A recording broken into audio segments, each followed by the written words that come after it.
Please welcome the thirsty coach, the hungry coach, Coach FP, Mr. Floyd Pinto. Welcome, sir. Welcome to the casuals. Pablo Aimar was on the bench. So Didier Deschamps should have just spoken to you before the Yeah, final. right. Yeah, most probably. Decision made. I'm getting out of engineering for sure after I graduate. I have to get into coaching.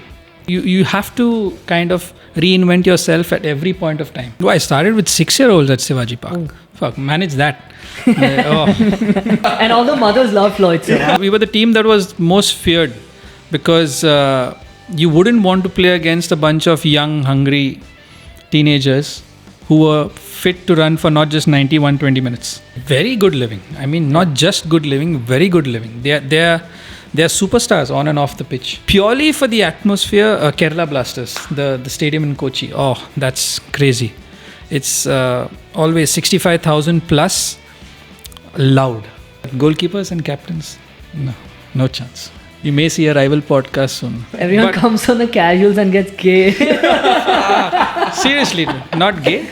No Salah? Yeah. No, Salah would be in my top 3. No chance. Take this stock. And this is going to boom. The moment I took it fucking crashed. Nowadays I value my sleep because of the mark. She could grapple and she's hot. What else do you want? Horny coach. Start a new hashtag. It was either a stand-up or the casuals. I mean, either way I'm going to have a nice laugh.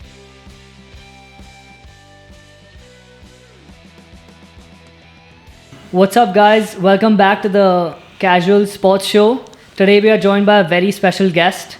He's one of the most qualified and educated football coaches in the country. Current assistant coach with Odisha FC, former coach of Sammy and myself with Kenkre FC. The man who has beaten Lionel Scaloni back in the day. Lionel Scaloni being the man who won the World Cup with Argentina. Coach Floyd beat him with the under-20 team in India.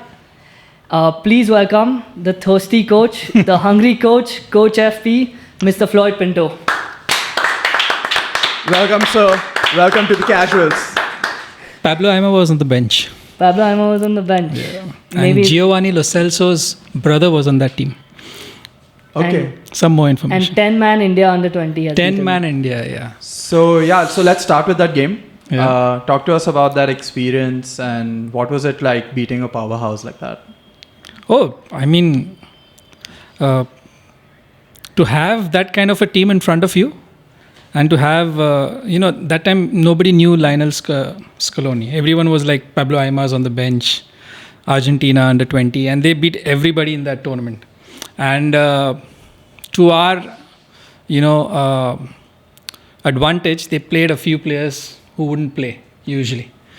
And we were well set. We played Colombia before that. We got a 0-0 draw. So, and this team was the under-17 World Cup team. So basically there were players who had passed out, and then we had a couple of players, under-19 players come in. And they were well set. I don't know if you followed the under-17 World Cup or Indian football. They were well set to defend. Like, you didn't have to teach them how to defend. So I think that's what we did really well. It was like us when we went to Sweden and Spain and Portugal. That was the philosophy. Exactly. Mostly, yeah. 11 players in our own half. We defended really well. Got a set-piece goal. I think Anwar Ali scored possibly the goal of the tournament. Right, a free kick just midway in their half, and he just curled it in. I think if you see some videos right now, it was possibly the goal of the tournament. So I think it was really good. A good experience for our guys. I mean, we as a team didn't make much out of it because we knew where we were at that time. But everybody else, if you see it, beating Argentina away at that occasion with Scaloni, with Aimar on the bench, it was outstanding. Yeah, that is very outstanding. So Didier Deschamps should have just spoken to you before the final. Right. Yeah, most probably. Have 11 at the back and then have Mbappe just running in the front. Or maybe we just taught that guy how to finish. What was his name? Colomon. Yeah. No, I'm happy that he didn't finish that chance, to be honest. So we'll track back a little bit. Obviously, we know you went to Don Bosco Engineering. How did you switch from that to football? And now you're obviously one of the top coaches from India. Well, I think it was at Don Bosco where I started playing again. We had one of the best engineering college teams.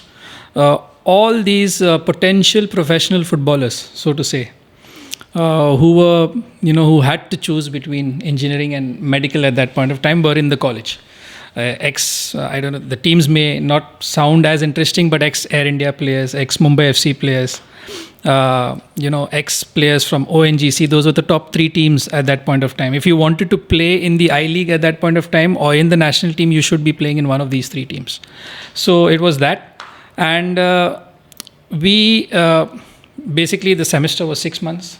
We played for 5 months. We studied for 1 month. That's not what 3 idiots told us. We ended up getting better than the toppers of the class as well. So better marks than them. But we enjoyed. I started enjoying sport again. Because we not just football. I used to play any other sport: volleyball, basketball, cricket, everything. So Don Bosco has a really good culture of sport. You guys know that. Yeah. So it was there where I started to think, maybe a 9-to-5 desktop IT job is not for me. I want to get into kind of football. Not as a player, it's too late, but at least, maybe as a coach or into management. So I researched a little bit. And at that time, I was only a fan of the English Premier League. I not even Indian football. I never knew any team possibly in Indian football. My favorite team maybe was Salgaonkar. I don't think even I heard of it. Yeah, heard of it. because they had a nice green jersey with a strip here, which looked really nice. That was my favorite team.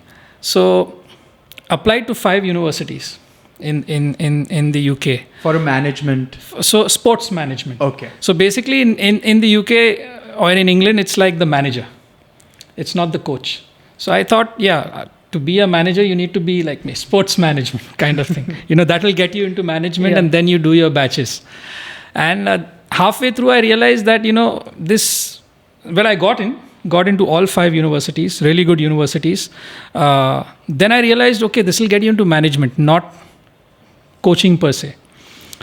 So then it was, okay, decision made. I'm getting out of engineering for sure after I graduate. I have to get into coaching. So, coaching licenses. India, no coaching licenses. Maybe once in a blue moon. Nothing in Mumbai. So, that was, this was on. The search was on. And look at the irony. The administrator of Don Bosco Engineering College was the principal of Don Bosco School, Matunga, when Kenkre sir was the head coach for 10 years, for a span of 10 years. And both of them were visionaries. These guys saw things years before it happening. So I was fortunate enough to be introduced to Kenkre through Father Adolf, and then it all started from there. So I worked for 15 months as a database analyst. That was the only thing that I liked in engineering. And it was not even on the course. It was just a diploma course that happened in the middle of one of these years. Got a job because of that. Monday to Friday, worked as a database analyst. Saturday, Sunday, started coaching at Shivaji Park. And then after that, full time. Never looked back. So, you brought up your engineering job. Yeah. In the start, did you see any kind of overlap between engineering and football, or was it a complete restart, rewiring your brain? No, a lot of coaches that are there now are ex-players. So from the football side of it, it's really good. But then they aren't able to, communicate properly with players, with parents, or maybe outside of football. That's what I feel. With parents especially. With parents especially. They are not tech savvy. So as and when technology got into football, they couldn't keep up with that. And, as a result, they stayed old school. And then you have to kind of reinvent yourself at every point of time. Like at Kenkre, I was possibly a different coach. At the India Under-19s, I was a different coach. When I moved into the I-League and the ISL, it's something different. So you have to kind of innovate. You have to kind of know how to work with people around you. and be a good manager, etc. So I think that education helps you. But it was also about my licenses. So I was very, very kind of aggressive with my license. I went to the UK, thanks to Kenkre Football Club for supporting it. So I did my FA Level 1, FA Level 2 there. And then I started doing my licenses out here. Yeah, I remember it was a big thing that, Floyd has gone and got his license here. And now he's the first C license, B license, and A as well. You were the first one, at least that we know, who had done those kinds of things. Yeah. And the other thing is, there's so much of politics in football, so much of politics in Mumbai. I mean, we've experienced it. The best thing that happened to me was that the licenses went online. The application for these licenses went online. People in Bombay didn't know when I went from C license, so it's C license, B license, A and Pro. They didn't know when I went from C to A, when I left Kenkre, when I joined the Indian national team. Nobody knew about it. About a couple of years after, while I was chilling in Goa with the India under-19s, they're like, "Oh, you're the head coach for the India under-19s. When did you leave Bombay?" I'm like, "Thank God you didn't know about it. I'm not coming back." No chance.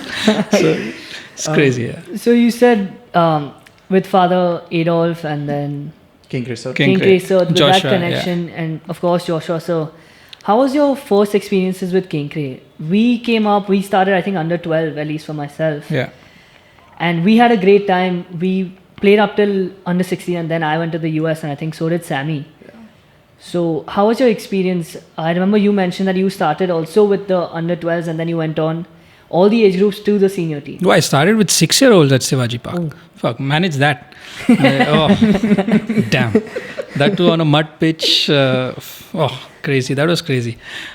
Possibly the most challenging time, the first 15 months.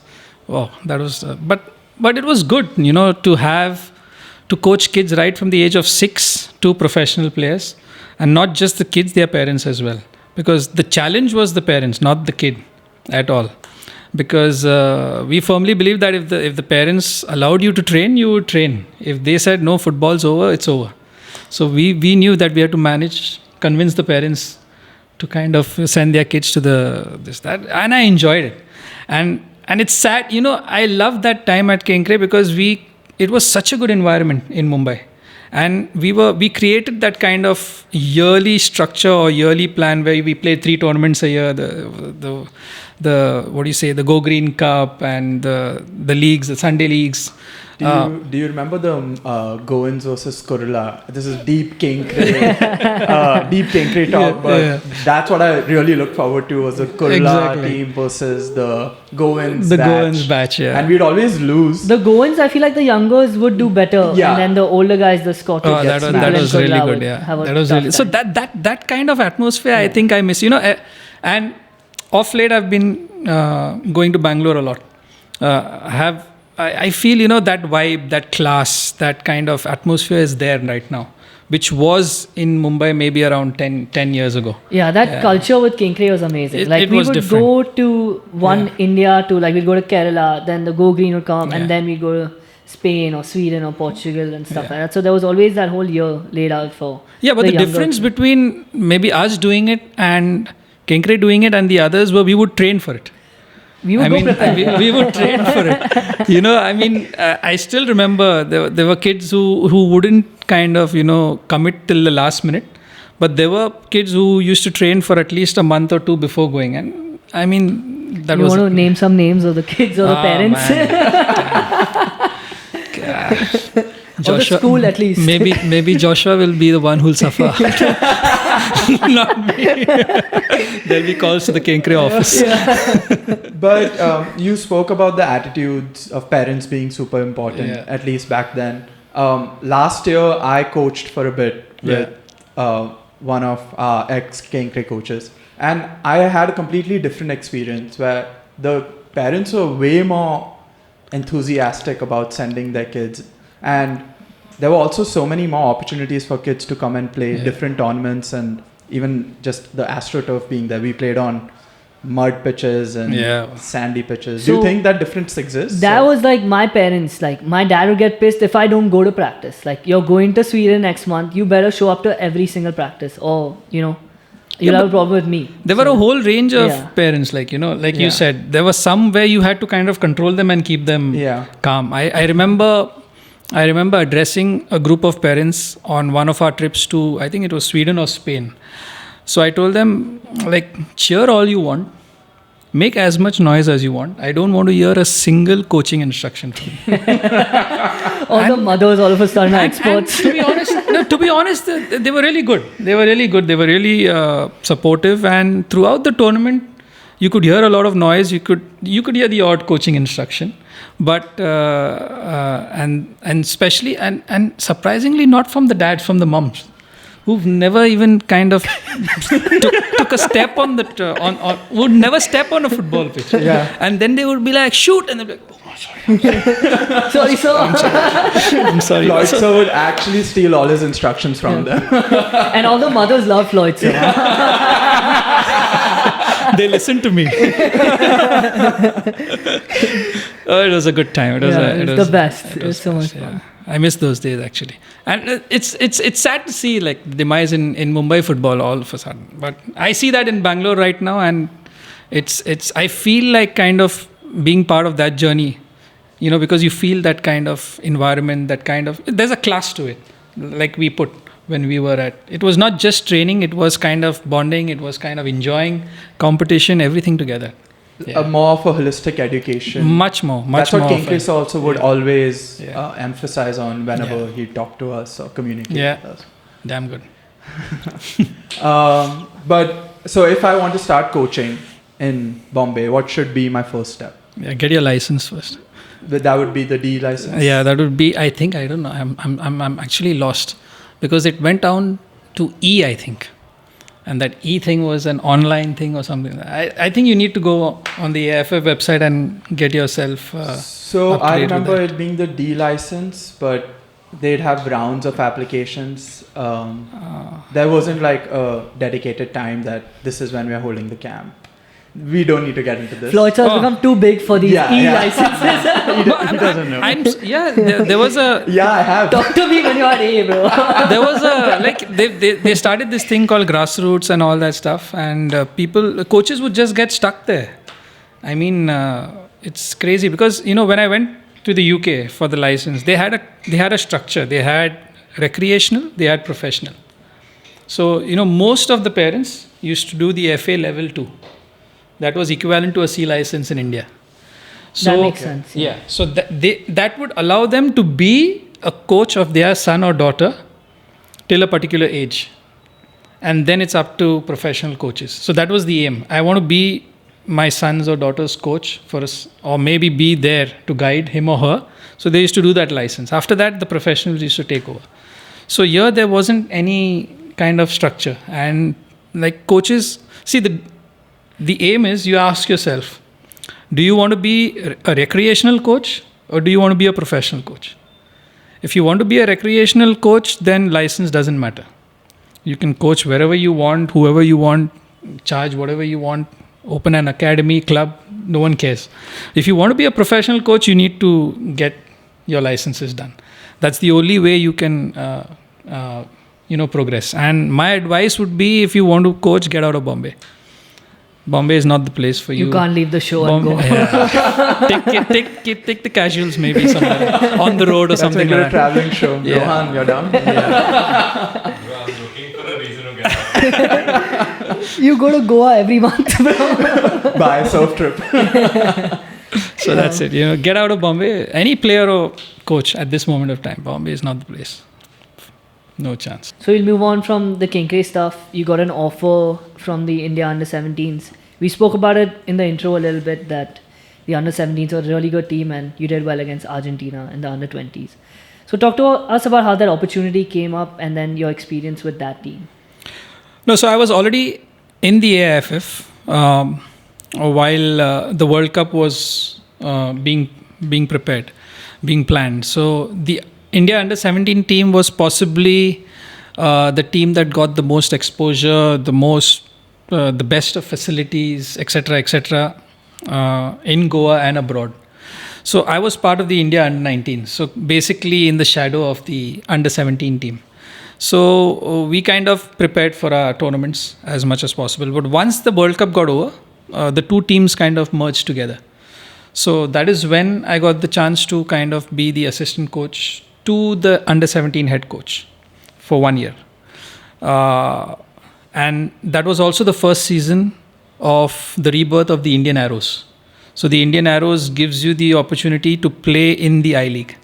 Not as a youth team, but compete in the I-League. So that was a good opportunity because I was, at that point of time, I had reached a point where I said, I don't want to be a youth team coach. I want to kind of go into professional coaching. So that 1 year in the I-League was nice. So to our listeners who don't know what the Indian Arrows is or what that entire program was, can you just explain? So basically, so the AIFF has academies for the under 17s and the under 19s, purely because we compete in the AFC at that age group. So earlier, there was an English coach called Colin Toll. So earlier he prescribed that once the players pass the age of 19, what are they going to do? They're going to go to clubs, but they aren't playing. They're sitting on the bench. So we need to kind of have a structure in place where they play more games in the I-League. So, and it was done elsewhere, maybe in Singapore or other Asian leagues, where the developmental team, the developmental national team, used to play in the professional league. So it turned out the Indian Arrows to play in that league. So the very first batch, I don't know whether you will know players like Sandesh Jingan, Gurpreet Singh Sandhu, JJ, Lal Peklu. I don't know whether you'll know these guys. I know JJ. Exactly, yeah. So, and we played against these guys. JJ played for PFC. Exactly, yeah. So we played a match against these guys with Aditya Rawal, Lakshit, all of us. Our Kenkre under 19 against that India under 19. We lost 4-0, I think. Lakshit even scored an own goal. What is it? We'll give him a shout out to the restaurant. His cloud kitchen. Hoppam, yeah. Shout out Hoppam, yeah. Hoppam, if you want to sponsor us, reach out. Or if you're watching, go to order from Hoppam. It's really good food. Sri Lankan food. Damn good, yeah. So that was the project, the Indian Arrows. After that, it was kind of killed because Indian football was going through a transition. English coaches to Dutch. So the English style of play to the Dutch style of play. So then after the World Cup, there was so much of money, there was so much of media attention on that team that everybody was like, after the World Cup, what are they going to do? They are going to go to their respective clubs and just sit on the bench. So it was like, no, we'll start the Indian Arrows project again. So that's how that started. And the first year it was under the under-17 head coach. And after that, he left and then I took over for another year. And prior to that was the Argentina match. Yeah. So from my research, it doesn't exist anymore, right? No. Why did that happen? And what were the positives and the drawbacks of that program? See, the positives were the players get a year or two of professional football. So almost around 40 games before they can join a club and say, okay, I can, kind of fight for my place in the starting 11. Whereas as opposed to just leaving the academy directly and just going and sitting on the bench, because the reserve leagues in India are as good as non-existent. So there's no player who goes from a youth setup into a first team and starts playing immediately. Apart from that under 17 World Cup group, because they played 2 seasons in the I-League, and that helped. That's the only advantage. And the disadvantage was it was cost to the AIFF. So, and the academies and clubs were like, you shouldn't be doing this because there are players who are contracted to us playing for the Arrows against us, kind of situation going on. And then after that, they would sign for a bigger team, not knowing that the parent club, they have a contract with the parent club. A lot of things like that. So, but most of the AIFF couldn't handle the cost for it. So it kind of became a little bit, it's better off left. Okay. Talked about. Yeah. When the uncomfortable for the Arrows were in the I-League, were they able to compete with the... Oh, 100%, yeah. I think we were the team that was most feared because you wouldn't want to play against a bunch of young, hungry teenagers who were fit to run for not just 90, 120 minutes. So it was that. And we were all Indian players playing against teams that had 4 foreigners each. So it was difficult for us. I think on a points per game in the season that I was, we were possibly the best finish we'd had in an I League season with those players. But they had an year's experience before where they finished way bottom in the table. So experience counts. If you'd have played for another year, I'm sure they would have been in the top 4 or top 5 for sure. That is amazing for a young group of guys. Yeah. And like you said, no foreigners, nothing like that. Nothing like that, yeah. Nothing. Just pure training. See, these guys have been given the best food. They traveled to Europe. They've literally stayed in Europe for the entire duration for the preparation of the World Cup. And I think you can imagine when we traveled to Spain and Sweden and we had those the buffets out there or the food out there, you know the difference. you know the difference. So just by having the food out there and just by being exposed to the quality of food, the quality of life, the quality of training, recovery, etc. out there, they improved so much that when they came back to India, you didn't have to tell them much. I mean, they knew what to eat, they knew how to take care of themselves. Everything was sorted. And they were superstars because at that time Instagram was the social media was hitting it, and they had so many followers that they were just superstars at that point of time, representing the India at the World Cup. Yeah. I hope we can replicate some sort of thing like that. Give that exposure to young players, like these guys had. Yeah, but it's this is where it's not the federation that should be doing this. It should be the clubs that should be doing this. Right. So at that point of time, the whole point was the federation is going to show you how to run a youth setup, or what's required, the training that's required, the exposure that's required. Now it's all on the clubs. So, and if the clubs can do it and the clubs can give that kind of an exposure or that kind of training and on a regular basis, you can get something. And do you see that with the ISL clubs and their youth setups? Not as far as the foreign exposure is concerned, but there are clubs that have got a really good system in place. Okay. So with respect to training, with respect to medical facilities, with respect to nutrition, they have a good structure. Yeah. So since he brought up the ISL, is the ISL the best landing spot for an Indian professional footballer? If not Europe and things like that, maybe we can't make it there yet. Is the ISL the ideal spot for an Indian professional football player? I would say as a professional, yes. If you can make it into the ISL, into the first team, yes. But that doesn't mean you kind of get into an ISL team and then spend a couple of years on the bench doing nothing. So at this moment in time, there's a clear structure in Indian football. There's the ISL, there's the I League, there's the second league, and then there's the third league. Okay. Altogether, they are not leagues. Yeah. They are tournaments that happen over a period of months, but it's a structure.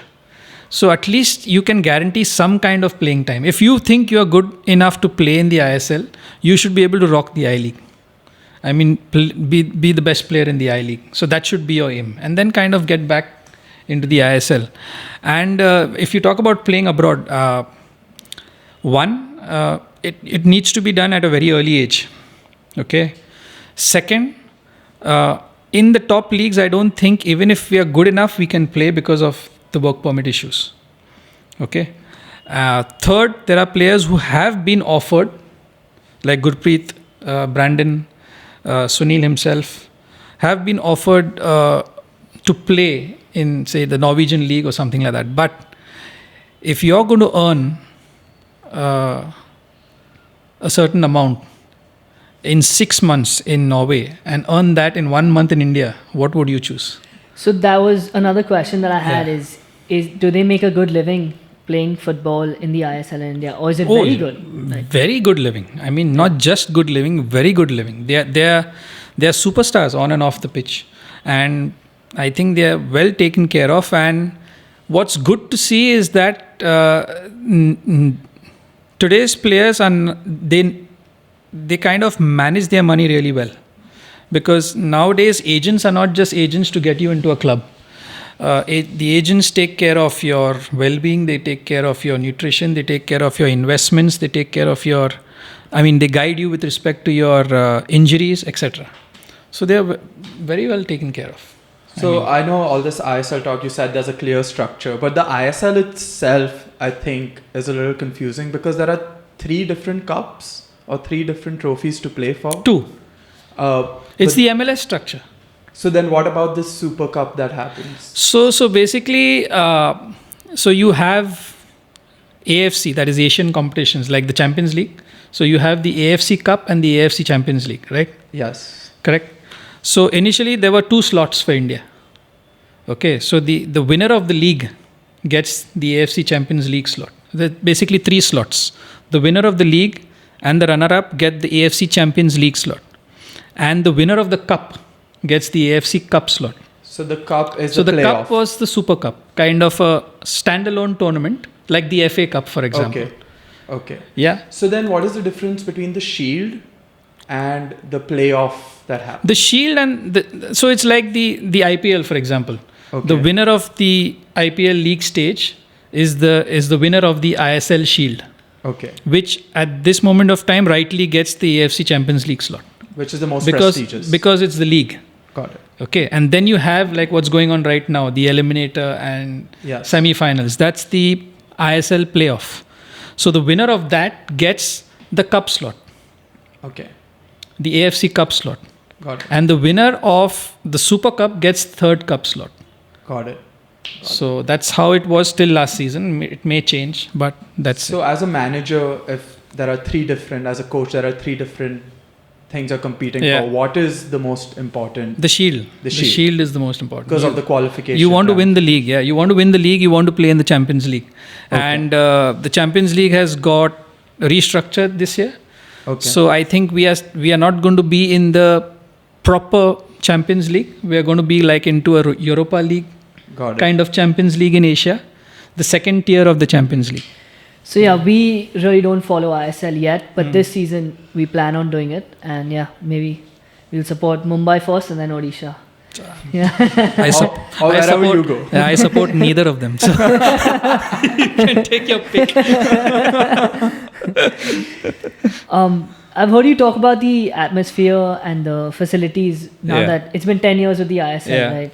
And it's a big jump from the I-League, which was the Premier League in India. Yeah. So can you just share some experiences? What is so different and so much better about this new league that has only been around for 10 years? No, everything was taken up a notch. Everything on the basis of player contracts, on the basis of accommodation for players, the scheduling. For me, whatever the money was, obviously a lot of money was spent, but if you can get a stadium full of supporters for each and every game, not all the ISL teams do it, but majority of them do it, then that's the difference. You're doing something right to bring all those people back. And because for my time when I was the India under-19 coach, whenever FC Goa played, the entire state was orange, or with the FC Goa flags, and we were just bang opposite Fathoda Stadium, and every single game was 20,000 packed capacity and good atmosphere in Goa. That's awesome. So what do you need? Yeah. And then when Chennai beat FC Goa in Fathoda, it created Elano was in the Chennai team, and we were supporting Chennai at that point of time. So we were all AIFF kids, because we had so basically one of the best batches of players that I've coached, so after Sammy and myself. After Sammy and me, was the batch in which we had the likes of Anirudh Thapa, Jerry Lallinswala. So Anirudh Thapa is currently in the Mohan Bagan team. He is also in the Indian national team. He was the India under-19 captain back then. And these guys had moved out of the AIFF setup, and he had joined. So 3-4 of them, the top players, had joined Chennai. So they had given us jerseys. They just sent a box of jerseys. So everybody were in Chennai kit for that game. And it was I think you should relook that game. It was one of the most entertaining games of football, where Chennai come back to win in the last minute. and one of our players just ran across like the stands with the Chennai jersey in his hand, and then people were like kind of throwing flags at us, sticks at us.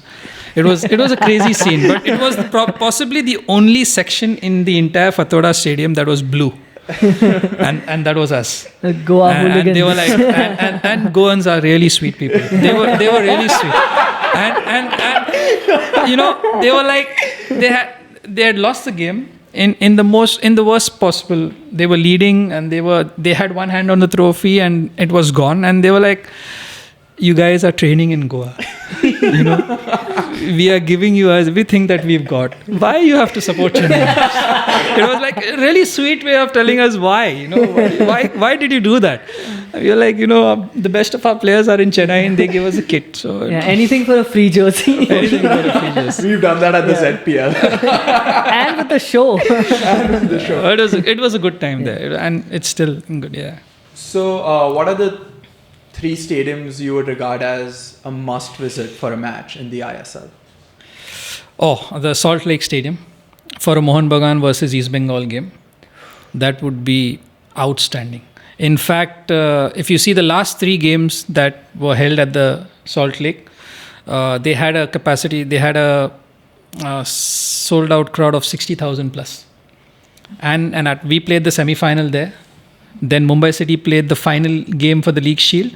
And then you had the ISL final also there, back to back to back. Back to back to back, 60,000 plus crowd. You'll not get it anywhere. And Mohammedan Sporting, that is the third team from the Holy Trinity of Kolkata football. Yeah. They have entered the ISL. So when they play there, you're going to get the entire Mohammedan crowd jam-packed. So that's definitely one stadium that you need to be. Purely for the atmosphere, Kerala Blasters, the stadium in Kochi. Oh, that's crazy. It's always 65,000 plus, loud. I mean loud, and stadium actually vibrates when these guys jump. And I fear sometimes that it should not fall, but it's yellow. It's entirely yellow, like the yellow wall at Dortmund, yellow. And third, you know, it's just for the atmosphere that they create and the passion at which they support the Kantirava at Bangalore. Just about maybe 8 to 10,000 fans in the West Block Blues, but possibly the most active, the most passionate, maybe not, but not the most. Kerala are the most passionate ones, but they have their songs ready. They have a song for every player. There's always a connect to the community, something or the other, but they are loud. And every match you watch there, you sit with the West Block Blues, you'll enjoy it. That's so maybe awesome. that. Yeah, this sounds so good. We need to get into it. We need to start covering the ISL next season. This sounds amazing. I didn't know this was going on, and I didn't know it was at this level. The level of fans, and you're saying stadiums are getting packed back to back to back. I mean, growing up, it's something we would talk about with each other. We wish we saw that or grew up around that kind of culture, so that it was. Mumbai has a pretty good setup, although it's a small stadium. I mean, I think 6,000 capacity. They at least fill that, and they have a section of the Mumbai fans that cheer really loud. Maybe we can start there. Some good local shit being aimed at the referee and the opposite players. Really good stuff there. All the moms. No, they are in the VIP section along with Alia Bhatt and Ranbir Kapoor. Then we have to go. So on the topic of Indian football, there was some pretty important news that happened, or something very important happened. Sunil Chhetri retired. Yeah. So I'm going to ask you a very cliched question. Give us a few, in your mind, what do you think are the replacements for Sunil Chhetri? Nobody at the moment. No, it's easy to say. There's no replacement for Sunil Chhetri. The only thing that can happen is the new generations that coming in, there's no number 9 at all. In world football, name me a good number 9 at this moment of time. There's no good number 9.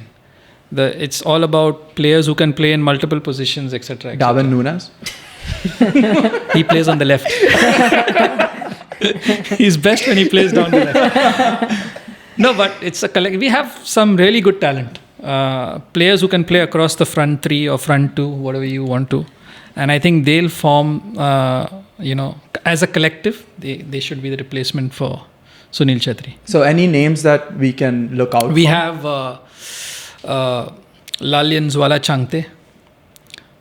Then we have Mahesh Nauram Singh. We have Rahim Ali. We have Manveer Singh. So there are quite a few players who are regular in the national team setup. Players who can play in the number 10 like Brandon, Anirudh Thapa, Sahal, Abdul Samad, one of the top talents in India. So I think these kind of players in a collective, because the game is no longer how it used to be played earlier. Now it's a lot more collective. You have to do everything on and off the ball together, and you have to be fit. So I think Sunil Chhetri from his era was the only player who could maintain that fitness for such a long time. So I think now it's an interesting period. Yeah. Do you miss that proper number 9 playing up top? Do you think it's changed too much, or it's changed for the better? You don't get that these days. You don't get that. You don't get that profile of players these days. We like a Nipun. We don't get a Nipun. Seriously, you don't get a player of that profile these days. Everyone wants to play on the wing. Everyone wants to play on the opposite side of the wing. Get inside and take a crack at goal. Like That's Anthony. Yeah, like Anthony. Anthony just roams around. I think Kwanzaa has got more goals than Anthony. I call that the jalebi special. He just does that round and round in that one position. Crazy. On the topic of Indian football, so you spoke about Dutch coaches being there at one point, and then it transformed a little bit. So what is the Indian style of football, or what are we trying to build towards? Or is there something like that? That needs to start way, like I said, now the onus is on the clubs. Okay. So the more, if you see a defined style in the ISL, that would directly transit to the national team. But at this point of time, what the current national team coach has focused on is to get us as fit as possible. Okay. We did that in the build-up to the Asia Cup qualifiers. It kind of, tapered away a little bit. But we have a game against Kuwait coming up on June 10th, I think. 10th. He has a 1-month camp. And having been at these camps, I know they're going to be as fit as possible. And it wouldn't surprise me if we beat Kuwait and qualify for the third round, where we'll play the likes of Saudi Arabia, Japan, South Korea in the top 8 teams or top 12 teams in Asia. Yeah. So I think at this point of time, it's just try to keep ourselves as fit as possible, because you're not going to be, you can't improve yourself as footballers overnight. That's going to take time. And the new set of footballers that are coming in, like the Sahal Abdul Samads, the Lalyanjwala Changte, are more comfortable on the ball. So maybe there's a chance for the next generation. Yeah. So I also like that you brought up Nipun. He seemed like a very coachable athlete, right? So besides skill and your physical, what is the best feature of a player that you like, that you think this guy is going to be good, I can coach him and he will lead the team, or follow my philosophy as a coach? One similar to Nipun, there was a player called Anirudh Thapa. At that point of time, at the India under-19 setup, you could easily say this guy is going to represent the Indian national team, most probably captain the Indian national team one day. Why? Because he had a balance of everything. His technical ability was unquestionable, but he had that sense of character, and he was a captain. When you're a captain, you need to be able to sacrifice yourself for others and for the team. He had those kind of qualities. Humble. He knew exactly how to gauge a situation and manage it. Coaches look for players. See, if you require a coach to interfere at every point of time, you're going to be kind of, you need a player like Anirudh Thapa, or you need a captain like that who could say, coach, just take a back seat, I'll handle it. So that kind of a character in the team. So you have players like that nowadays. And a lot of players nowadays are building up to be those kind of professionals because of modern day football, watching the Premier League or watching international football and interacting with them and, developing that kind of character. Yeah, that's good. So out of Tana and I, who had more of those qualities? Sambhav maybe. Just kidding. But goalkeepers and captains, no chance. No chance? No chance. Right. I mean, I captained the school team, so I don't know what you're talking about. Which was the first team or the second one? First 18. 8. So you would never make a goalkeeper captain? I just believe they're too crazy for captains. Just too crazy. Because imagine losing your captain. That would be crazy. But if the captain, loses his head on you, that's going to be even more difficult. How many goalkeeping captains have you seen? Name me 5. Laurie, Van der Sar. What kind of captain was he? What kind of captain was Lloris at Tottenham was like as good as there was nobody captaining. Was he the captain when France won the World Cup? Yes. Yeah, but France won the World Cup. France won the World Cup. So there were players in front of Peter Schmeichel. Peter Schmeichel was captain. Roy Keane was captain. Yeah, Roy And Keane. But you can't count. They argued a lot, and then Peter Schmeichel said, "You can keep the armband." Wasn't he also the captain of Denmark when they won the Euros? Or no? Yeah, that's okay. Denmark. We are reaching a bit. Trying to be nice to Sammy. So finally, you've worked so much in football and then did engineering before. So who has been your biggest mentor in all these years? Is it a coach like Kenkre sir, your principal at Don Bosco, or anyone you've encountered in all of these years with these different clubs? Yeah, I have Father Adolf for sure. I mean, like I said, these guys are visionaries. So they don't, whenever you talk to them, you learn something new.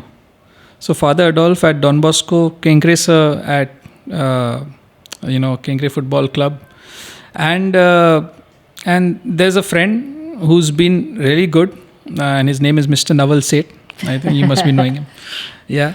Again, someone who thinks out of the box. I mean, someone, if you throw an idea at him, he'll give you a solution on how to make it work. That kind of a person. And he's well known in Indian football, in the Mumbai circuits. Bombay Gym member, so perks are there. So it's nice. It's nice. So it's nice to have, I've been fortunate to have people around me that were very positive. Even my engineering college teachers were very excited that I was going into football. They were like, one expected me to be in Manchester United in some time. So and then you told him, no, I like Liverpool. No, but it was difficult to convince her that I'm a Liverpool fan and why I wouldn't be at Manchester United. That's the thing. But they kind of send a message, okay, how are you doing? Where are you now? Are you in India or abroad? Something like that. So they're always in touch. It was very positive, and it was kind of comforting that everybody accepted that I wanted to do something like this, and I was happy to do something like that. And it's great, yeah. Yeah, that's amazing. For us as well, Kenkre and the whole club, Don Bosco, Joshua sir, Kenkre sir, yourself, Mr. Seth, who sent us all to America. Yeah, you'd know that, yeah. Do all of that. Possibly process. Made your life. Yeah. He helped us with the process to go to high school in America. Yeah. The 10 or 20 of us that went from Kenkre. So it was super important, and then it helped us so much since we were 11 years old. So it's been a very cool experience. I just wanted to add that. The best thing that happened to these guys. Like straight away to America. That's it. Yeah, and then they forgot us, and then they had to come back. Then they had to come back. But Nipun did a good thing. He didn't come back. Yeah. He's like an American citizen. He got married and he's saying. Why didn't you do that? Yeah, answer no. Answer. Yeah. Why did you do that? I was more focused on the work with the fighters and all. Maybe a female UFC fighter would have done. I don't male UFC fighter. Not Derek Lewis. So your experience has been pretty interesting with Kenkre and handling not only coaching but also admin stuff. And even in your previous interviews, you always stress on the importance of having a project, a long-term project. Do you see yourself, take a step above it, becoming a technical director or stepping outside the coaching role in the future? No, I don't think I'll have a technical director. I don't like to be off the field. I like to be on the field for as long as I'm loving it, as long as I'm enjoying it. But there are many more avenues to stay connected to football. Like say commentary. I would love to do something like that. Commentate on a match or present a match, something like that. Or maybe even in the match commissioner role is exciting to me because I can stay in touch with football. I travel to these various venues that we spoke about. You're in touch with the players. You're on the touchline, basically not doing much, but you're on the touchline, guiding everything. So if I was ever to get out of coaching, I would like to stay connected with football, like scouting, for example. Scouting has always been, I love to travel to different places, find out talent and all that stuff. So that would be more, but not a technical director. That's like a IT job. Like it's like a 9-to-5 desktop job where you're not on the pitch, but you're kind of planning a lot and the execution is on someone else. So I wouldn't like to be that. We'd love to see you as a commentator or an analyst or something. I would love to do that. This is good practice for that as well. You may see a rival podcast soon. So Jurgen Klopp has officially retired from Liverpool. And with your reaction that, obviously it's a very sad moment for the Liverpool fans. But just talk to us about what he has meant to the club. I mean, apart from winning us the league, Champions League, he's made me fall in love even more with the club. I never thought that could happen. Even more. Everyone comes on the casuals and gets gay. Seriously, dude, not gay. But fuck, his football was heavy metal, dude. Tell me that you didn't enjoy a single Liverpool match. Truly did. Every single game of Liverpool, irrespective of the result. And for that period of 3 years where we dominated, we barely lost any game. But it was really good football. I kind of hate watching teams sit back and kind of shut shop and wait for the opposition. We were the only team who could go toe-to-toe with Man City with all their powers and pep. And I think in Europe as well. So I think he made us that kind of team that believed that we could win any game of football. And I love that. And his aggression, he was blockbuster. Every interview on the touchline, bloody awesome, man. Sammy doesn't like the interviews and all of that stuff. I like the interviews.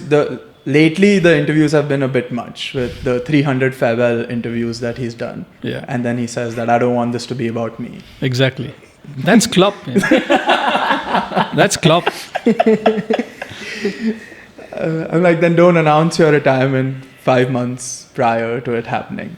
They are going to make it about you. But do you want to talk about the next appointment? Arne Slot. Do you know anything about him? What are your reactions? I spoke to a technical director, a Dutch guy who was at a previous club. He said, damn good coach and a good personality. I mean, no nonsense guy. And he seemed like that in one of the interviews. I mean, I wouldn't say he's a Klopp, but he's in that mold of kind of, it's his way or the highway kind of. So I'd like to see that. I love how you started the answer. I spoke to a guy who knows him. Yeah. I'm big time, you know. Yeah. I love it. No, incidentally, so he's a technical director at a club that I worked before, and he's a Feyenoord fan. Okay. So he follows the club a lot, and he's been into women's football, so he knows the club as well. So a lot. Worked within the club. You want to give us Slot, yeah. You want to quickly give us your top 3 Liverpool players? Top 3 Liverpool players? In the Klopp era. In the Klopp era. In the Klopp era? Yeah, let's make it specific. Oh, damn. I'd go for Virgil van Dijk, 1. 2, I'd go for Sadio Mane. Okay. And 3 is a difficult one. He didn't like the Salah interaction. No Salah? Yeah. No, Salah would be in my top 3. No chance. Hot takes. Chance. I'm trying to think of a third. Maybe, yeah, but Trent Alexander-Arnold. Yeah, okay. That would be 3. And obviously Klopp is on Instagram now. Yeah. But why no Salah? Yeah, why no Salah? No, I mean, it's just that these three guys kind of, like I said, the character, the influence on the club, the way they go about doing things. I think these three would be my top three. Salah is obviously whatever he's done for Liverpool Football Club is outstanding. But when you talk about top, I'd rate these three over him maybe in my list. No, fair. And if you go beyond the Klopp era, there are players who are even better than these guys. We won't know. We weren't even born. Yeah. I was gonna say, so Klopp is on Instagram now. Instagram. Yeah. He might run into one of our clips. Okay. Do you have any final messages to him saying thank you, we love you, or something like that? You can look into that I camera actually and wanna address. know- Farewell Yeah, message for Jurgen Klopp. I want to know where he got his teeth done. Shiny white. They are pretty good, That kind of. especially when he does the. Yeah, exactly. Liverpool did so much good for him. They changed his teeth. They changed his pair of glasses. Fucking hell. He was a good guy. He broke too many celebrating, right? The glasses. Exactly. He kind of needed that. but easily my all-time favorite Liverpool coach till date. And not just coach, the person. I mean, you could possibly make a movie out of him. Definitely. Easily. So, and forever indebted to him. Yeah, especially after all the crap years you had before him. Oh, yeah. To see, Which the other clubs are suffering right now. Yeah. Like Manchester United. Oh, God. unfortunately, yes. Why did you have to say that name? We'll go to investing with Oh, Avadut Sathe Trading Academy. I see this. Asta. Sorry? That's called Asta. Oh, that's the Asta. Asta. So Asta is on your Instagram. Yes. And I have no idea what it is, but I just want to know what it is. So please, if you can talk about it. And how you got into it as well. No, I started trading during the COVID season. So, although it was COVID, I was fortunate to be working. So, the I-League was in a bio bubble. So, the I-League was held in Kolkata, where all teams were in two hotels, just training ground to hotel to match and back, nothing else. You can't get out of your room, etc., etc. And the ISL was in Goa. So that's where I started trading because my roommate was into investments, long-term kind of investments. And at that time, we were discussing Reliance taking over Indian football, take this stock. So, and this is going to boom. The moment I took it, it fucking crashed. It went from 100 rupees to kind of 60 rupees in a matter of 5 minutes. I thought you were going to say it took off, and that's when I got locked in. It crashed, and I'm like, what the? He's like, no, give it 3 years. I said, 3 years? I mean, what would I do waiting for 3 years? I want the money now. I want to kind of enjoy the moments now. No, it's a long-term investment. Slowly they'll take over Indian football, and the Star Sports will not be there, and Sony will go away, and TV18 will be the first. He was right. Yeah. I mean, but you're never going to wait for that long. So, but that's where I started investing. So when I got back home, I started investing. So I was like any other investor: buy low, sell high. That's it, and to a certain extent, successful. Yeah. I mean, and the bigger companies, the blue chip companies, like those kind of companies. Then I got into, I said I need to learn something. And each and every ad that used to come on Instagram or this were like 10,000 rupees and make 1 lakh in 1 month and course for 10 days and then make 1 crore in a year or whatever. But these guys like Asta, they never focused on kind of making money. It was about learning. So I said, okay, let's kind of, they have a set of things that you do. They have an eye-opener where you kind of listen to this. You just listen to this guy talk and he tells you exactly what they're going to do, how they're going to teach you. It was fun. And they make trading fun, simple. The way they teach you, I mean, you enjoy so much. They are a bit cheesy in the way they kind of go about teaching you. Once you get past that phase and you learn, it's fucking fantastic. It's kept me sane, to be honest. Like the coaching job nowadays, especially for an Indian assistant, in the ISL is very monotonous. You don't have as much work as you would do maybe as a head coach of the India team or Kenkre football club or something like that. So I've spent a lot of time, trading after what I've learned, and it's been fantastic. Making the big bucks. Big bucks. Oh yeah. I can say this month Oh, month has been my most successful month. When we walked in, Floyd sir was doing that. Yeah. I mean, it's like you're trying to spell without learning the alphabet. You're trying to multiply without addition, knowing the numbers. You know the numbers, learn the alphabet, and you'll be able to spell and multiply as much as you want. That's what these guys are. So the Asta course, we should also try to get into it if we want to make big I'm money. actually thinking about it. Yeah. It sounds a little bit like a cult for investing, but I'm telling you, it is the amount of people that are on the course. You'll be surprised. It's in almost every city. okay. And it's lifetime support. I mean, I've finished my course, and now I'm into the Mumbai batch. So just yesterday we had a kind of a Zoom call. Okay, what are you kind of trading? What are you investing? Maybe once a month we meet, and fortunately for me, it's at Shivaji Park, so very close by. In fact, next month there's a off-site meet, so it's fantastic. And it has given me that feeling when I switched from IT engineering to football. That kind of excitement, that going into the unknown and kind of doing something new, working your way through it, and then kind of trying to make it a profession of being successful. That kind of high. And in the middle of a very kind of monotonous football season, it's been fantastic. That's awesome. Super That's relatable to what we're doing right now with Yeah. this pod. Just a break from our jobs. Yeah. A lot of people ask for advice. I mean, ask for tips. But if you learn it, the only thing I say, learn it. Do it. Once you do that, you don't need anybody to tell you what's going to happen in the stock market. You yourself will be able to analyze and do things your way. So you want to give us your top 3 stocks for Nah. this season?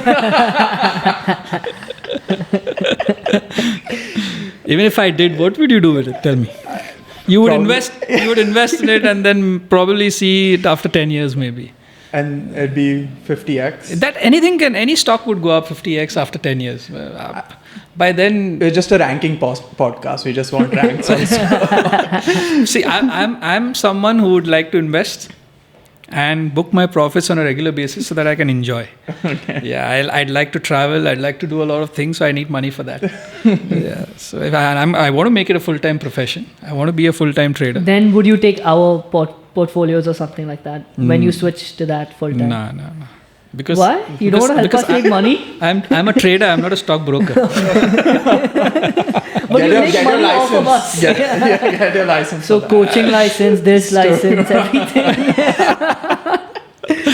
No, man, it's fun. I recommend anybody to do it, and I mean, you'll enjoy it. You'll enjoy it. It's usually there are people who look at YouTube and all that stuff, Telegram chats, whatever, and take tips and do it. You may be successful in 1 or 2, but you'll never learn anything. So this is better long term, right? It's long. Yeah, it's lifetime. It's a lifetime investment, and it's fun. I mean, it's not boring at all. The way they teach you, the way they interact with you, and you're in that group, it's fantastic. It's too good. Yeah, I'll definitely check it out. You need to get past that cringe. I'm telling you, it's going to be like that. That first stage, you need to get past it. And once you get past that and you focus on the learning and you focus on that, then you're through. It has your stamp of approval. So Yeah. 100%, that first 100%. stage is already cleared. Yeah. And we like money, so. Yeah, who it's- doesn't? Yeah. And you'll be in control of your money. You'll be able to multiply it as much as you want. Imagine that. There's no, I don't know about, business aside, there's no other investment that would give you that amount of return in that amount of time that a stock would give you. I, in fact, convinced my mom. I'm even doing her investments for her. And she was like, this is my hard-earned money. I'm going to put it in an FD. I said, give me that money. This is what you get from an FD interest in 1 year. If I can make that in 1 month, I'm going to do that investment. I made 3 times the amount. Oh my God. She said, the money is yours. You can manage that out. So, Wolf of Wadala. Shivaji Park. The alliteration was there. Let-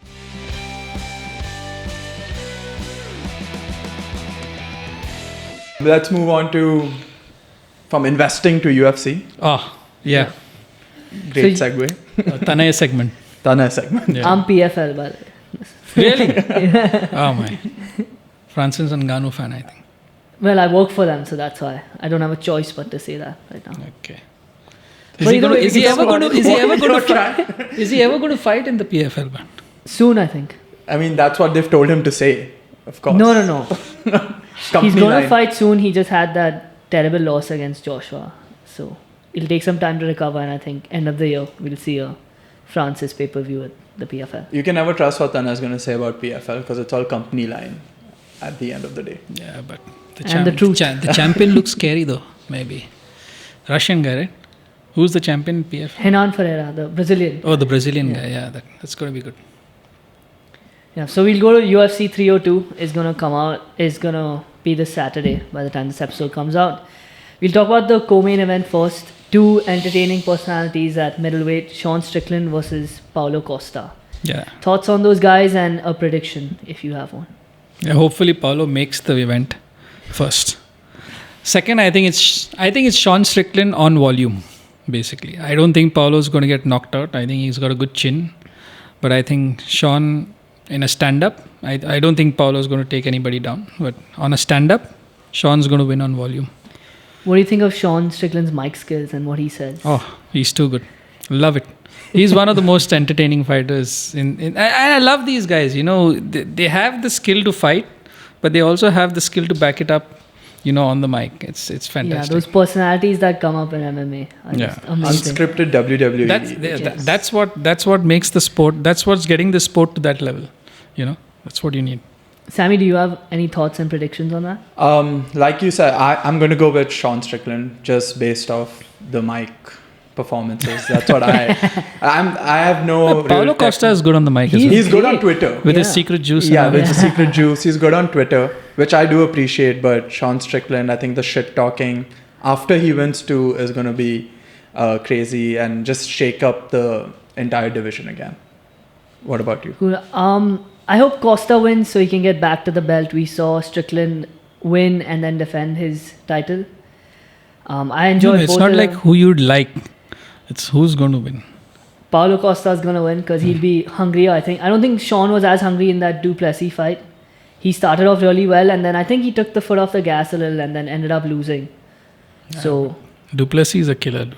yeah, he's amazing. So, I think they just announced Adesanya Duplessis soon. So, that's going to be a fun one as well. That's Yeah, it for that's what, Africa. the Duplessis and Sean Strickland fight is a totally different fight to Paulo Costa and Sean Yeah. Strickland. That's going to suit Sean Strickland to the T. Who, Paulo Costa? Yeah. Yeah. It's a better 100%. matchup for him. I mean, Paulo Costa is going to look for a knockout. Yeah. He's probably not going to be able to lay a hand on Sean Strickland. In the meanwhile, Sean Strickland is going to get a lot of volume. So your prediction's wrong. We'll see. It's not happened yet. I'll say Paulo Costa just to shake up the division.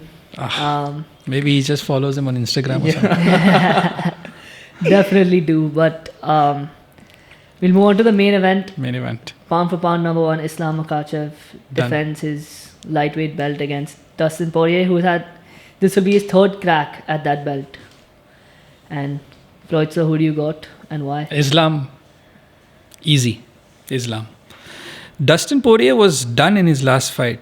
And he should have lost that fight. I don't know.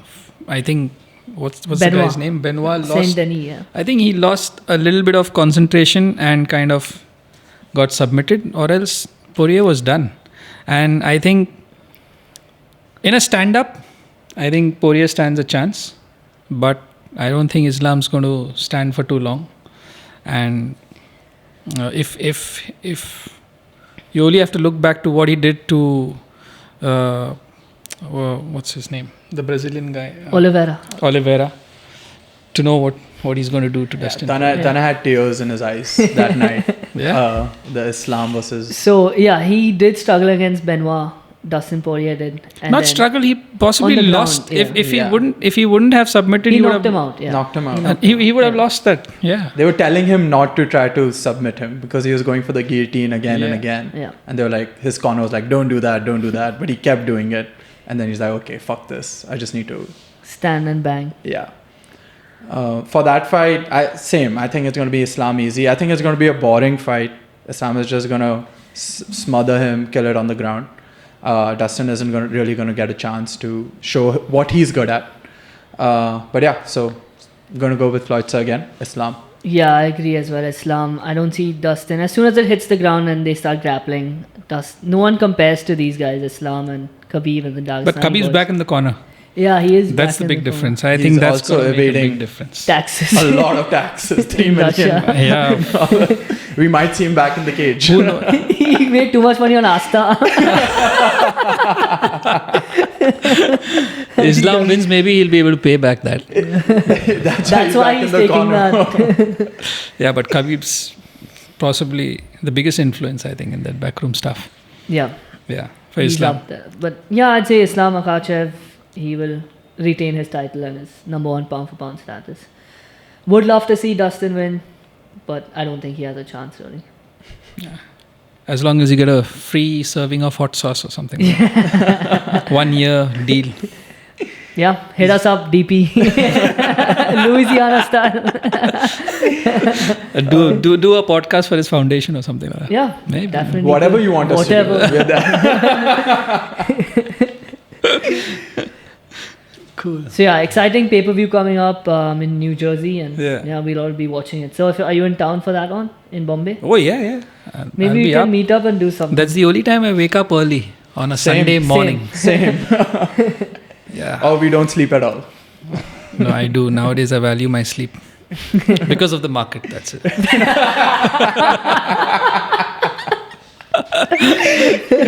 Everything revolves around that now. Crazy. Yeah, but it's nice. So we asked Floyd sir to prepare, because he's such a big MMA fan, to prepare a list of his top 5 favorite MMA fighters of all time. And also because we're a ranking podcast. Yeah, we enjoy doing these Yeah. rankings. And stuff. Are you guys going to do it as Yes. well? Yes. This So is. we go with one each. At number 5, I have Bam Bam, Taito Iwasa. To Ivasa. I just love all the antics that come around with his fighting, and his knockouts are very, very entertaining. My memories of watching him fight is what I have taken into the consideration. Just being at bars, seeing people do the shui after watching it. Have you done the shui? I have done it. Who spat in it? I've done it, huh? Who spat in the shoe? One of my friends. Okay. It was his shoe. But then he had to walk home. It was like -2, and he had to walk home with a wet sock. So Yeah, I right. think it was worse for him. You than think. for me. I think. I like to believe. You'd like to believe. Yeah, so Bam Bam is mine. Okay, I'm going to go way back to when I started watching it, I think. I think I'll go for Cain Velasquez. It's purely because it was chaos. I mean, like I said, with respect to football, heavy metal football, the way Klopp plays, it was heavy metal MMA when he was in the cage. It was like the fight would end within the first round. And it was chaos. So I loved it. And bad luck with respect to the injuries and all that stuff. But I think he was one of the top heavyweights at that point of time. I used to really enjoy watching his fights. Just no matter who was in the octagon opposite him, no matter what the size, you know that this guy is going to go straight through him. And I love that. Yeah. And he could do it all. Wrestle, grapple, strike. Everything. He could finish you or beat you up for 5 rounds. Yeah. So definitely Cain Velasquez is the There man. was what's that, what's the academy called there? Some box. AKA? No. American Kickboxing Academy. That's No, where no, no, Khabib, no. Cain and DC and all train. It's in Brazil. And it's Shooter box. Shooter box, yeah. Shooter box. From that place. Cain? I think he was from that place. No, Cain's from Mexico and trains in California. Okay. At AKA with these guys. Maybe. Yeah. I was just testing Tanay's knowledge. I'm like Googling it. Is this true? No. Maybe you should. Maybe I would be right. I did. It's just some shooting charges came up against him. No shooter box. Shooter box is spelled CHUTE. Yeah, but did you know that he actually killed a guy who misbehaved So Yes. with his you have daughter- some daughter. notes No, on no, that. go ahead, go ahead. Was So it his- basically, yeah. there was this child predator in his town, and Exactly. they were harassing, I think, his kid, Yeah. and he shot at him and his father, and he was in jail for a while. I think he's out on bail right now or something like that. The case is still on. But yeah, Good guy. I mean, Respect. Yeah. So my number 5 for me is Brandon Moreno, a Mexican fighter. I love his story, how he couldn't make it through the Ultimate Fighter even, and then he rose up to become the champion. His famous quote, maybe not today, maybe not tomorrow, and maybe not the next month, but I will be champion one day, Pero. So I love that fighting style, him on the mic. He's such a good guy. I like that he enjoys playing with Legos and stuff. So he's been on a 2 fight skid, but I've always loved Brandon Moreno. Yeah, interesting choice though. Good fights. Underdog. He was an underdog for forever quite and some underdog. time. Yeah.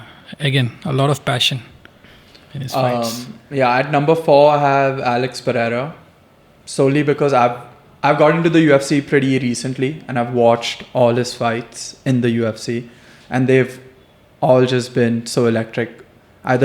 Even if he's losing, the fight against Izzy was so entertaining, and his knockout power, and the fact that he doesn't speak English, but he's still so entertaining, and he still manages to make me laugh, and then he's a killer in the cage. I had to just go for him. Damn good. Chama. Chama. And that left hook is just lethal. Stone hands. Man. I mean, but I think how many fights in the UFC? I think Seven? Seven and Yeah. 5 Seven. against ex-champions, I think. Yeah. Yes, and That's incredible. And 2 belts already. and his story is also insane about how he was an alcoholic and he started MMA only to kick that off. It's And look amazing. where that got And to him. beat Izzy. And to beat Izzy. Yeah. Izzy must be having nightmares though. Probably. That's good. And he doesn't only have to deal with him, he has to deal with Duplessis now. So, Damn. yeah. I'll go for Justin Gaethje. I think again possibly the BMF at this until he lost to Max Holloway, but every single fight you would think that he's done, he's going to get knocked out or he's going to lose, and then suddenly he comes up with the punch or the takedown or the win. I mean, I think the fight before Max Holloway, I think he beat Dustin Poirier, and then after that he beat someone else. Before that, he beat Fiziev. Yes, And Chandler before that was the fight, Yeah. and he was done. The in that Fiziev fight. one, he really Fiziev. got beat up in the first round. He and was then done. won the next two. I said this Fiziev guy is really good, and I never expected him to be good, and then all of a sudden it changed. Yeah. And he's so humble. He's so humble. He's down to earth, but when he gets in that ring, he's a different person altogether. So I love his fights, and again, entertaining fights. You cannot get a boring fight with Justin Gaethje. I mean, he has No more chance. bonuses in the UFC than he has fights. So that just tells you how entertaining And he is. deserves it. He very well He deserves it. Yeah. He deserves it. Win or lose, he'll take that Yeah, extra 50K definitely. or 300K. What's the move he throws where he Rolling Thunder. The Rolling Thunder. Oh, Yeah. that is so much fun to watch. And especially when you're playing UFC on the PS5, just keep spamming it. And he keeps doing the circle again and again. Crazy. At number 4, I have Francis Ngannou. Obviously, yeah. For obvious Company reasons. line. Obviously, because he has a great story. He's such a good fighter. He has so much power. He's so handsome. But yeah, I mean, his story is also incredible. He's come from where to where. He's had so many struggles, not just making it to the UFC, but even as he was UFC champion, he was forced to defend the belt with no knees almost. He won that fight, which he lost the first 1 or 2 rounds with against Cyril Gane. He left his gym in France, he moved to Vegas, and then he had great moments in boxing as well against Tyson Fury, Tyson Fury, the heavyweight champion at the time, and Francis could compete very well with him and also dropped him once. So just a fantastic athlete, a great character in our sport, and I love Francis Ngannou's the man. When is he going to fight next, though? Come on. He's I'm not allowed he's to busy reveal. boxing there. We're talking about the UFC. Come on. Soon. We're waiting. We're waiting, Tanay. We're waiting for him. We're waiting for him, I'll man. give you a call when it happens. Okay, Just before it gets announced, even. cool. I have at number 3 Max Holloway. Again, just pure entertainment. All his fights are so much fun to watch. The last one, where he invited Gaethje into the center, and they were just throwing punches for the last 10 seconds, and that knockout was you can't write shit like that, like even in a movie. But he's done that a couple of times. He has, but to get a knockout with the last punch on the last second at 300 at one of UFC's most historic events, only he would do something like that. And yeah, he's just, for a casual like me, he's just one of the most entertaining fighters. I'm going to tune in every time he's fighting. For me, I think that has changed the entire complexion of how you look at Max Holloway. He looked bigger, he looked stronger, he looked sharper. I mean, I never thought he would dominate a guy like Justin Gaethje in the way he did. Yeah. So now it opens up so many opportunities for him at that weight class, or even higher if he could go. With his skill set, I don't think there will be too many who could compete against him. Before the fight also against Gaethje, I thought that entire BMF belt is a gimmick, but that fight changed the perception of that belt in my head. I'm like, no, give it to him. Give him 3 more belts like that. He fully deserves Those it. 10 seconds changed everything for Max and for us. Yeah. As opposed to you, for me, every time I saw his fight, it was a boring fight. No. For me. No. Because see, it's like volume. For him, volume. Okay, he's punching, but he's not able to get a knockout, so it goes to 5 rounds, and eventually he wins on points. This fight for me changed everything, changed the way I look at Max Holloway. If he can do that on a regular basis, I think it'll be fantastic. I loved his preparation as the underdog and moving up a weight class. I didn't think he would win, and he's my favorite fighter. So, and the preparation, and he won all 5 rounds and still went and did that, was incredible. So, Yeah. Who do you have at number 3? A little bit different. Misha Tate. One for the ladies. Damn. Cupcake. Come on. She could grapple and she's hot. What else do you want? What else do you want? What else do you want? Nothing else. Just 10 seconds. I mean, name another. Get in my garden. Paige Van Sant was there. Now she's not there in the UFC. Or else she would have been on that list. But Misha Tate was, the epitome of women MMA. The horny coach. Start a new hashtag. Damn. So Misha Tate. Yeah. But yeah, and she was great as well. She's been a champion. So Exactly. yeah, best of both worlds. Yeah. Beauty and brains. And skill. And And some hands. at number 3, I have Chael Sonnen. The best ever My God, to you're do it going on way the back, mic. man. Yeah. Come on. I met him last month in February. That's why. No wonder. He's like, oh yeah, okay, top 5. He's just hoping that he watches this clip Damn. and Tanai. But he just got his fight inducted against Anderson Silva into the Hall of Fame. He was the best on the mic, so entertaining, so funny. I've seen hours and hours of him on the mic more than I have him fighting. I don't like that him and Anderson are going to fight again in boxing. I think it makes no sense, but good for them, make your money.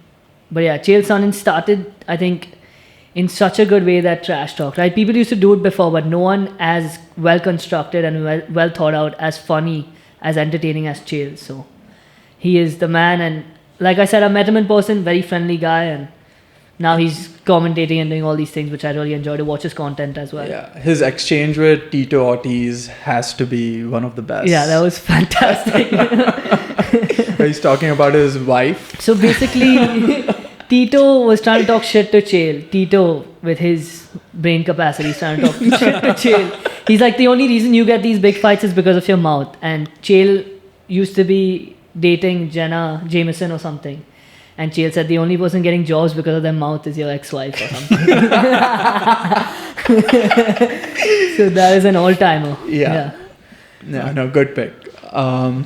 So I have number 2. I'm going to go with Ngannou. Come on. I'm a more recent UFC fan, and so just purely on the basis of that, I've seen his career, and Tana's already said why he's such a special guy, but even more than that, he kind of has taken the power into the fighter's hand with going against the UFC, doing what he wants, and setting a precedent for fighters in the future. So yeah, Ngannou, and his interview and story at Joe Rogan was just so good. Just gave me goosebumps. Gave me more of a reason to root for an absolute killer.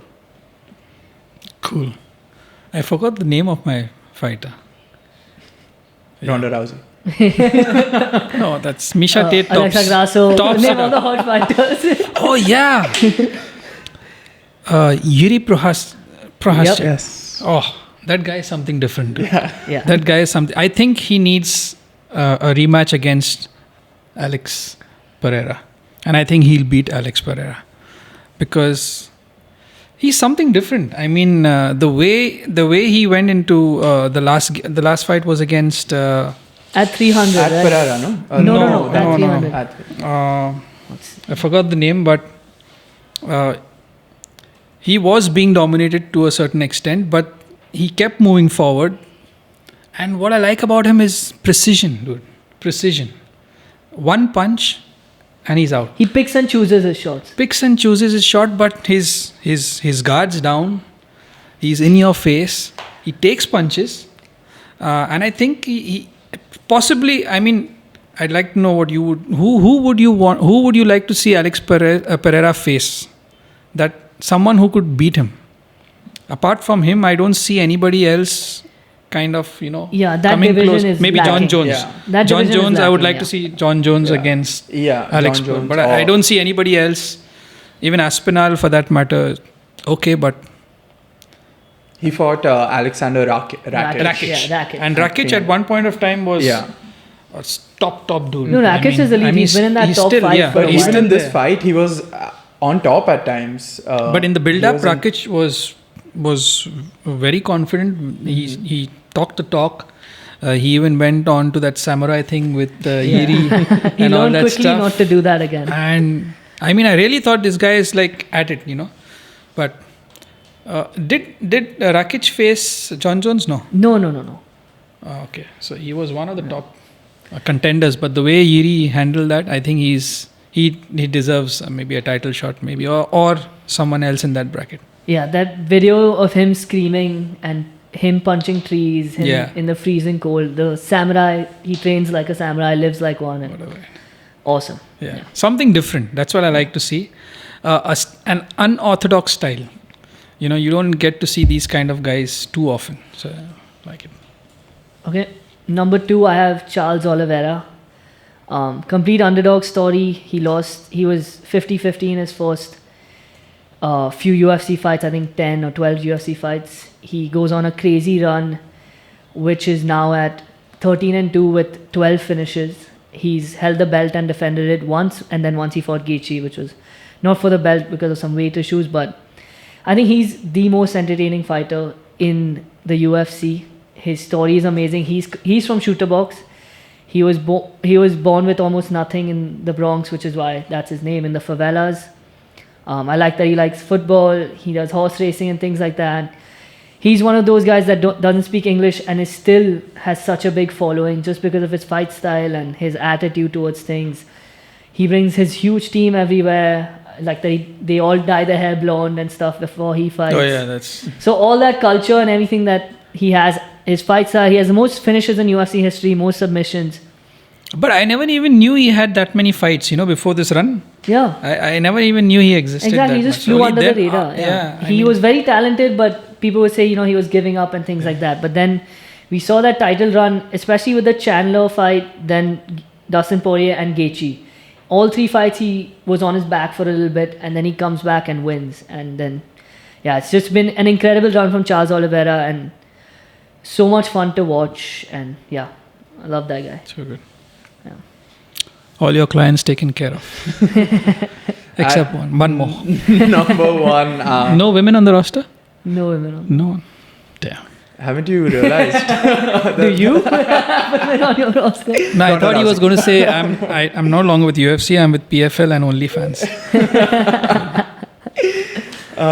At number 1, I have to go with him. It's the reason I started watching the sport. The notorious Conor McGregor. Kind of noob pick, but I have to go with him just because he's the reason I started watching the sport. Great on the mic, really great story as well. Everything around the cage is amazing, and then when he's there in the cage, it's even more entertaining. He talks a talk. Well, he did to a certain extent. He did. Yeah. He did. He still talks. He still talks, which I tune in every time he does. So yeah, for me, it's the notorious. Do you enjoy a proper 12? I do enjoy a proper 12. Yeah. I will. I mean, we love a proper 12. But yeah, he's been the reason so many casuals have started watching the sport and started following it. So more power to him. He deserves all the money and accolades that he's got so far. I hope he does well and keeps, he's starting again with the Chandler fight. So I hope he wins that and goes on a run. It's good for the sport. He was so good in Roadhouse. So. Yeah. A little bit over the top, but good. That's him everywhere. Yeah, I hope he gets back to his best, but I doubt. Did you see on the live stream? He did a live stream recently and he was advertising his beer, Forged Stout. Okay. And he's been off the drink for, I think, 5 weeks now, something like that. He held it up, advertised it, and then he smelt it. For a good 3 seconds, he thought about it. He's like, no, I can't do this. I've been clean for 5 weeks. I have 5 more weeks to go. I'm going to be serious about this shit. And he puts it down. He did the same thing with the whiskey. He advertised it, poured some, and he put his full nose in it. He's like, people take whiffs and all. No. I just put my nose. And you just can see it in his eyes that he wants to have that drink, but he won't. He's on the edge. Yeah. Possibly his last fight then in the US. I mean, everyone is coming out and taking his name now. They want to biggest milk money the cash fight. cow. So Yeah, before he leaves. Who do you have at number 1? Number one. John Jones. I think it would. I would also like to put in Anderson Silva, but yeah, he's kind of in a different level, different league altogether. But John Jones, ever since I think he's still unbeaten, right? Yeah, he has a disqualification loss, but it wasn't really. Yeah, but I've not seen anybody. The Cyril Gane fight was where I thought, okay, this could be the time that he loses it. And he made it look easier than anything. So easy. And I'm like, what the hell? It was good. And I wasn't even in the room. I just went to get something and I was back and it's done. I thought John Jones was knocked out. I'm going to see. Then I saw the replay and he was like... Oh. Yeah, so anticlimactic that fight. But I'd like to see him fight Alex Pereira at heavyweight.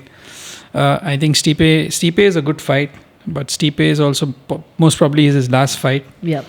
Aspinall, I think, has a few fights to go till he can. I think Aspinall can compete at that level. Yeah, I mean, if you compare the generational talent, he's the next one coming through. But I think I would like to see. I think he's going to fight Stipe. Right? Yeah, Stipe is in New York, I think October, November or something. And then people are saying John might retire, but I really hope he fights the winner of Aspinall and Curtis Blades. Only because Alex Pereira is not yet moving up to heavyweight. I also don't think the Pereira fight would be as interesting as we think, because Pereira has never been challenged with his wrestling. Yeah, the grappling. Even though he has a black belt in jiu-jitsu, I don't know for what reason. Oh yeah, I saw that. Yeah. He got a knockout and they gave him a black belt in jiu-jitsu. Beard. So I don't know how it would be on the ground, and you saw how Jones just so quickly just destroyed Gane on the ground. And you manhandled a 260-pounder. Yeah. So I don't know how that would go. the skill. And he does it so effortlessly. Yeah. It's like natural talent. Like you don't need to train that much, although he does obviously. Mm-hmm. But he makes it look so easy.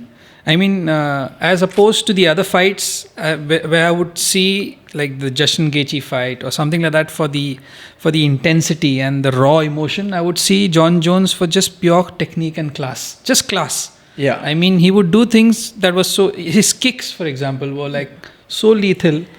It was...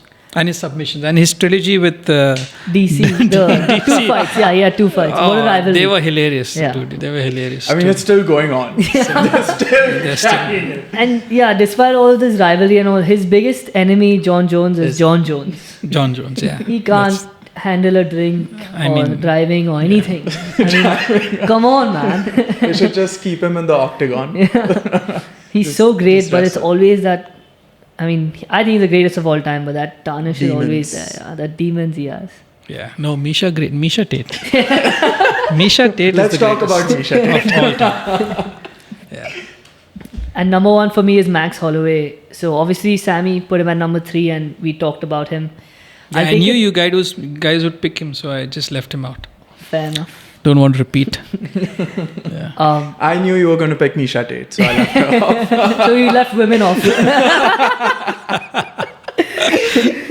So Max changed it for me when he fought Brian Ortega back in the day. So I was pretty new to the sport at the time, and Ortega was the favorite, even though Max was the champion. But he put down such a beat down on Ortega. He stuffed a couple of takedowns, but then he would land 12 punch combinations and stuff like that, which was nothing like I'd ever seen. He was super confident walking forward. There was a point where he taught Ortega, here's how you block my punches and things like that. So he had those moments. And yeah, that fight really did it for me, that an underdog can dominate so much and be the champion still. He defended the belt a few more times. Then he lost 3 fights to Volkanovski, obviously. And now he's won a few at 145, and then he had the banger against Gaethje, which was the moment of all UFC moments. It's changed the way I Yeah. look at Max Holloway now. Yeah. But I'd just like to see a big fight for him. Maybe a Conor McGregor next. I was thinking that if Conor beats Chandler, he could fight for the BMF belt, because the actual belt is not realistic for Conor He McGregor. did propose that too. Yeah. And Holloway can call him out. They fought when they were both new to the UFC. Yeah. Conor won a decision. So, like you said, Max has so many options. He has Ilya Topuria at 145. Conor for the BMF, or whoever wins for the BMF. They're obviously contenders in and around. And then probably Islam at 155, right? Because Gaethje was the number 1 contender. You beat the number 1 contender, you're pretty much in line. Apart from Arman Sarukian, no one else deserves it more than Max Holloway, right? So I there's think all that these guy parts. has the best chance to beat Islam, right? Yeah. Sarukin, no? Yeah. Arman. Yeah. Grappling heavy game and styles. The guy is will like a match pit up. bull, man. Yeah. He's really good. Yeah. Yeah. Damn good. Any final thoughts? Misha Tate. Why did she retire? Does she have an OnlyFans or something? Nah, Paige Van Zandt has it.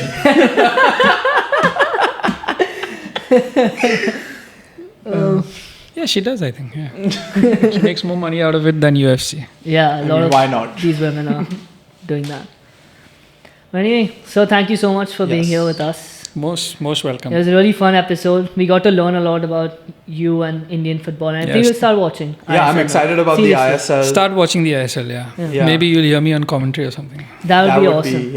that would be awesome. And then you can invite us as a guest to do co-commentary with you. We can be like the contender series when Snoop and Uriah used to be the side commentators and just have fun with it. The casuals outside Mumbai Football Arena. But And then you'll hear the Mumbai Ultras. yeah. Yeah. But anytime you want to discuss anything else, you should come on, and we can talk other sports. No, man, you guys are really good. It's awesome. And the combination is really good. Thank you. I mean, Thank you. like I said, it was either a stand-up or the casuals. I mean, either way, I'm going to have a nice laugh. Awesome. So Perfect. Yeah. it's been Yeah. grand. I never expected this. It's damn good. You guys are with doing good professional job. setup. Professional setup. That's why I was wondering. You guys are nicely sat there, and then I think in the previous episode, I think it was the Man City one where you talked about something like that, or it was the previous one. The Man City one. So, yeah. The which one on Instagram. I just saw it recently. Just now, that was in the other room. Yeah. Ah, okay. Because I So- heard someone in the background. Then I said, oh, okay, there There must be is. someone We- else. So we have a producer, ZS, but it would just be too much, and he was not really needed today. So Okay. we kept on. Yeah. Good. That's nice. But yeah, shout out ZS, man. We miss Yeah. you. He was asking, you think Floyd sir will remember me? He has coached me maybe once or twice. Zeus, right? Chapkan wala. The last one, right? Yeah, I Yeah. met him at the ZPL as well. Okay, good. So he was on So he does he was remember He's you. going to be super happy about it. he was on the organizing committee. Yeah. Floor manager. We'll tell him we spoke about him for 20 minutes. I think he even played on the final day. I think. Yeah, the he scored a banger. organizers versus this Organizers game, versus Scored a this, banger, yeah. which we missed, but he said was a banger. So we'll take him for his word. You missed. Yeah, who would want to watch that game? Yeah, we were eating at the back. Yeah, we were eating. We had to eat before the final. Exactly the same. Yeah. So we were like, when's the final going to start? Oh, in 20 minutes. But it's crazy we didn't run into each other. That was annoying. Yeah. See, because you guys literally- were in different section altogether. Yeah. You Yeah. weren't Kingsmen.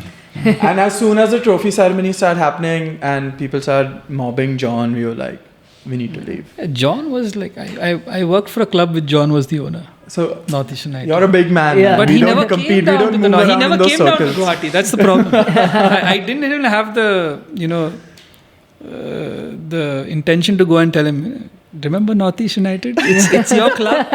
Please come to No, I But didn't. he was talking about buying a club at ZPL. He wants a club at ZPL, football team at ZPL. So hopefully, Hopefully he can afford it. and hopefully he gives that a little more attention than Northeast. Then he can't be chief guest. True. Yeah, bias. True. Then he'll have to call someone else. Us. Chief guest Chief from guest. reporters to chief guest. No, when you start, you should be going all around. Not just one corner. Then So you meet people who come there. we did do that. Oh, you're talking about us or John? He's talking about in the final day. No, right? because that's how we recorded our video too. That's why I thought Exactly, you were talking yeah. about that. But yeah, John should have done that. John should have Be come better, said hi John. to Floyd. So. Yeah. He had all his friends, Shamak and all that guys. Yeah. It's good. And you. Yeah, probably didn't know I worked for his club as well. So Cool. That's about it. nice. Yeah. Once again, thank you so much. most for welcome. coming Keep on. doing what you do. Yeah, Doing really well. and All yeah, you guys. please come on again. And yeah, thank you. Yeah. Anytime you want, so thanks. If Misha Tate comes out of retirement, if she comes out of retirement, I'm there. Cool. We'll work on that. Maybe Reaction with the video. PFL or something. I mean, do something. Stop following Francis Ngannou and Max Holloway and who's the other client? Chael Sonnen. Chael Sonnen. Sonnen. The women do MMA as well. Yeah. Who knows? You may even get lucky, settle down a little bit. That's the dream. Maybe. But not with Misha Tate. He wants to do that with Charles. Blonde hair. Oh my god.